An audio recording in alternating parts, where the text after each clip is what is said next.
എല്ലാവർക്കും നമസ്കാരം.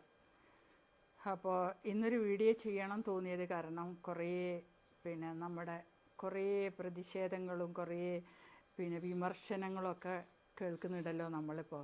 നമ്മളെ രാമരാജ്യം പട്ടാഭിഷേകത്തിന് ഒരുങ്ങിയിരിക്കുകയാണ്. രാംലല്ല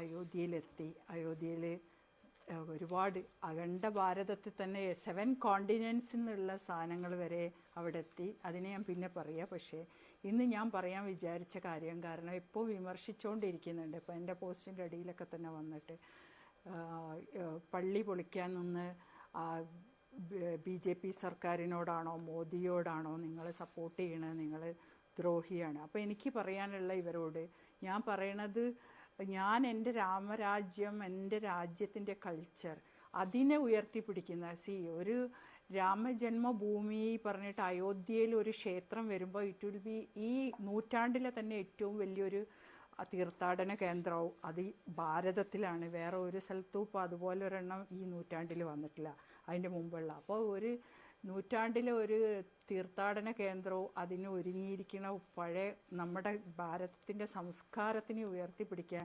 ലോകരാഷ്ട്രങ്ങളിലേക്ക് ഉള്ള ഒരു ഗേറ്റ് വേ തുറന്നതാണ് ഇന്ത്യ. ഭാരതത്തിൻ്റെ ഗേറ്റ് വേ ആയിരിക്കും ഇനി തൊട്ടിട്ട് നമ്മൾക്ക് അയോധ്യ രാമക്ഷേത്രം എന്നാണ് എനിക്ക് പറയാനുള്ളത്. അപ്പോൾ എപ്പോൾ ചോദിക്കും നിങ്ങൾ ഇത് അവിടെ പള്ളി പൊളിക്കണമെങ്കിൽ അതിൻ്റെ മുമ്പ് അവിടെ ഒരു അമ്പലം ഉണ്ടായിരുന്നു അല്ലേ? 500 വർഷങ്ങൾക്ക് മുമ്പ് ബാർബർ ഇവിടെ വരുമ്പോൾ ആകെ 4 വർഷം ഭാരതത്തിൽ നിന്ന ബാർബർ എല്ലാ പള്ളികളും നമ്മൾ ആർക്കിയോളജിസ്റ്റൊക്കെ അതിൻ്റെ കാര്യങ്ങൾ ചെയ്യുമ്പോൾ നമ്മൾ കണ്ടു, അതിൻ്റെ ഫുൾ രേഖകൾ കണ്ടു. അതൊരമ്പലമായിരുന്നെന്നു, ആ അമ്പലം പൊളിച്ച് പള്ളി ചെയ്ത്. അപ്പോൾ മരണപ്പെട്ടവരുടെ കണക്ക് നോക്കുമ്പോൾ ആ അമ്പലം അന്ന് പൊളിച്ചത് തൊട്ടിട്ട് ഈ കാലം വരെയുള്ള കണക്കിൽ വെച്ചിട്ട് 5 ലക്ഷം ആൾക്കാർ ആ ഒരു ക്ഷേത്രത്തിനും പള്ളിയും പറഞ്ഞിട്ട് മരിച്ചിട്ടുണ്ട്.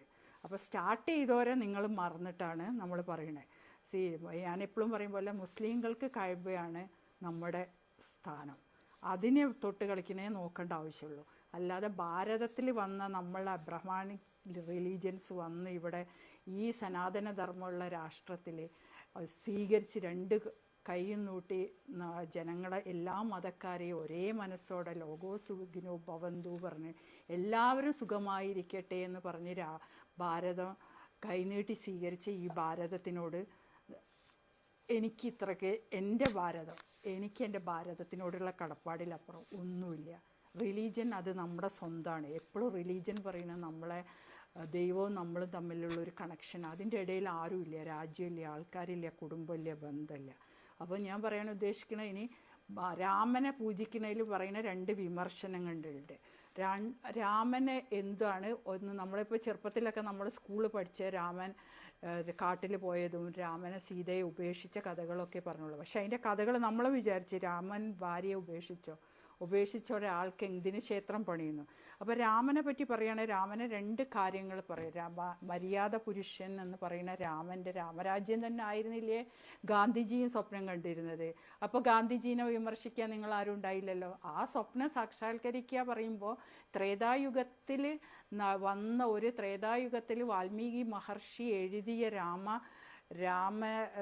രാമായണം ബ്രഹ്മാവെന്ന് കിട്ടിയ അനുഗ്രഹമാണ്. ബ്രഹ്മാവ് 100 കോടി ശ്ലോകങ്ങൾ കൊണ്ട് എഴുതിയത് വാൽമീകി 24,000 ശ്ലോകങ്ങളിൽ ചുരുക്കി എഴുതിയ രാമായണമാണ് നമ്മൾക്കറിയാം.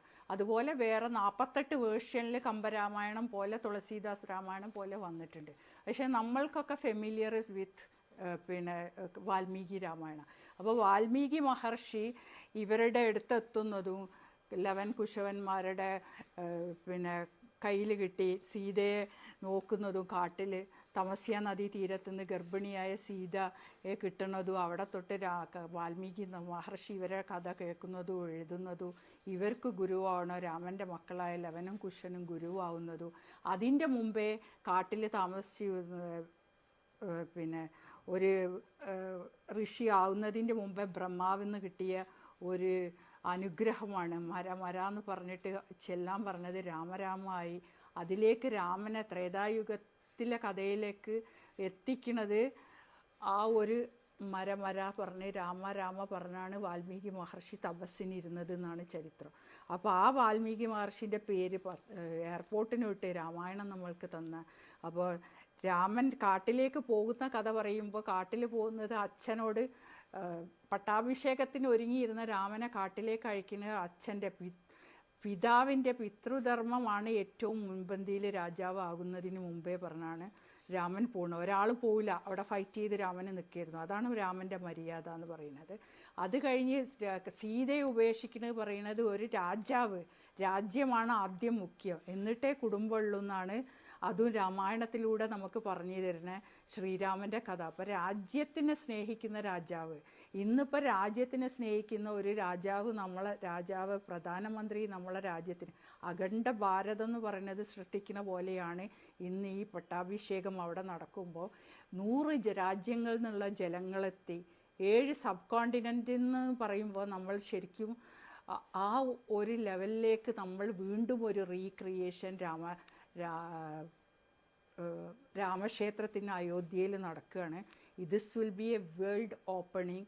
ആൻഡ് നമ്മൾ രാമനെ ഓർക്കണോ ബാർബറെ ഓർക്കണോ എന്നുള്ളത് ബാക്കി നിങ്ങൾക്ക് വിട്ടുതരണം. Thank you.